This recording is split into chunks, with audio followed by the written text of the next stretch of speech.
welcome to Last Time Studios. I think I can speak for everyone when I say Aliens is one of your top 10 favourite films. If it's not, then maybe it should be.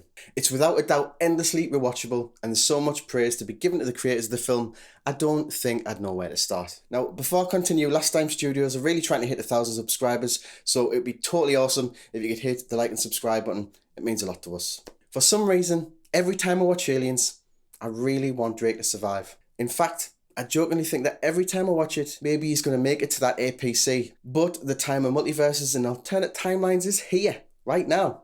And the very thought of a tangent in the Aliens timeline makes me get a little bit excited. So let's have some fun and dream up a sequence of events, yeah, it's just for fun, where Drake actually makes it back to the APC and beyond. So for starters, let's jump into the moment Hudson locates the colonists underneath the Coolant Tower for the atmospheric processor. The Marines assemble and start the descent down to subsection 3, where the colonists' locator beacon was found. Stop your grinning and drop your linen. Found them. Looks like a goddamn town meeting. As we know, all hell breaks loose, with the crew not being able to fire the weapons due to the dangers of rupture in the coolant chamber, and not forgetting the absolutely terrible leadership from Lieutenant Gorman. The Marines have to then fall back. Shit. Drake and Vasquez disobey a direct order to sling the smart guns, and they cover the escape of the Marines putting down suppressing fire. Now ain't that crazy? Drake, we are leaving!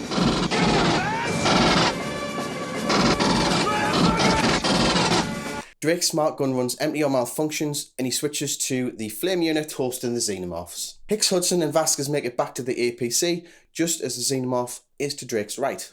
Now this is where shit gets serious. Drake hears Vasquez warning, and he moves out of the way for her to fire.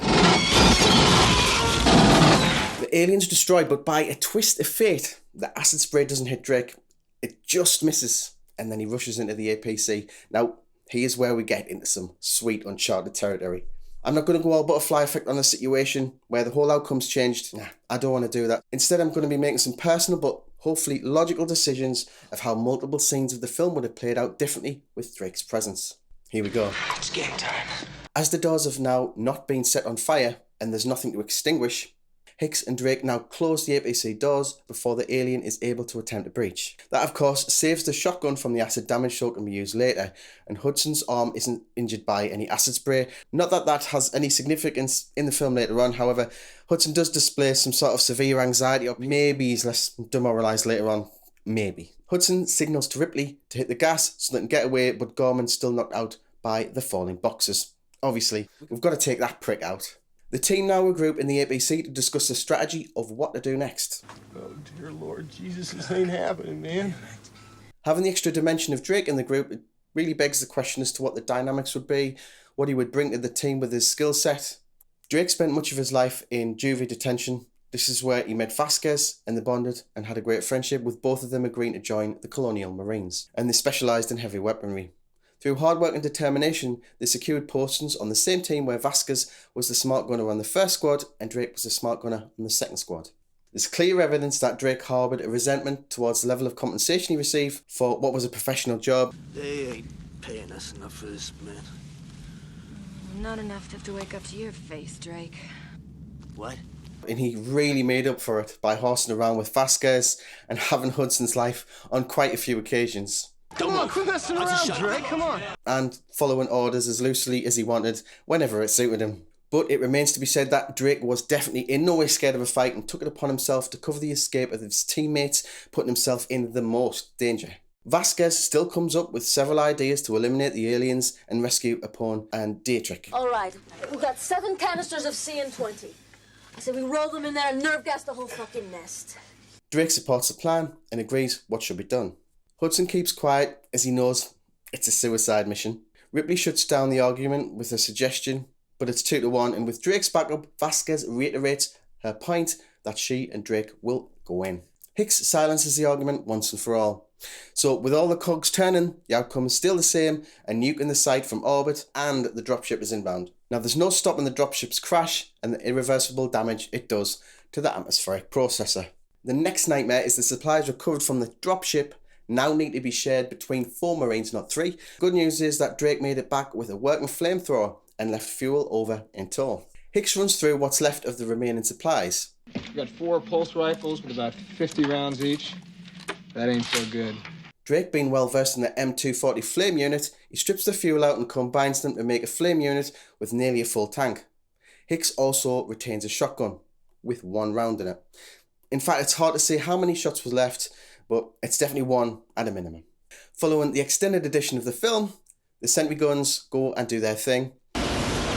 Drake, like Hicks, is all too keen to get into the fight, but again, the guns stop the attack. Drake jokes that he'll hand in Hudson's resignation as soon as they return to base, along with his own, as long as Vasquez joins them too. Drake says jokingly, "After this, I'm a mercenary. We in?